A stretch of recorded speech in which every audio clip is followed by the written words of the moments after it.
UG Tamil லெசன்ல நம்ம unit 1 unit 2ல இருக்கின்ற 2 மதிப்பெண்கள் வினாக்கள் தான் பார்க்குறோம். அடுத்த வினா பார்த்தீங்கன்னா, மூவேந்தர்களுடைய கொடி, சின்னம், நாடு பற்றி எழுதுக. இப்போ சேரர்களுடைய கொடி அப்படின்னு பார்த்தீங்கன்னா வில்லு, சோழர்களுடைய கொடி வந்து புலி, பாண்டியர்களுடைய கொடி வந்து மீன் ஆகும். இப்போ நம்ம மூவேந்தர்களுடைய நாடு என்ன அப்படின்னு பார்த்தீங்கன்னா, சேரர்களுக்கு வந்து மேற்கு தொடர்ச்சி மலைப்பகுதியும், சோழர்களுக்கு வந்து காவிரி டெல்டா பகுதிகளும், பாண்டியர்களுக்கு பார்த்தீங்கன்னா மதுரை மற்றும் அதன் சுற்று வட்டார பகுதிகளும் பாண்டியர்கள் ஆட்சி செய்த நாடாக இருக்கின்றது. மூவேந்தர்களுடைய சின்னங்கள் என்னென்ன அப்படின்னு பார்த்தீங்கன்னா, சேரர்களுடைய சின்னம் வந்து வில்லும் அம்பும் ஆகும்.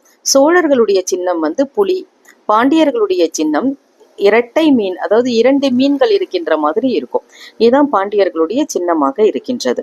இவர்கள் போர் செய்யும் போது தங்கள் அடையாள பூக்களா என்னெல்லாம் வச்சிருந்தாங்கன்னா, சேரர்கள் வந்து பனம்பூ, சோழர்கள் அத்திப்பூ, பாண்டியர்கள் வேப்பம்பூ ஆகியவற்றை சூடிக்கொண்டனர்.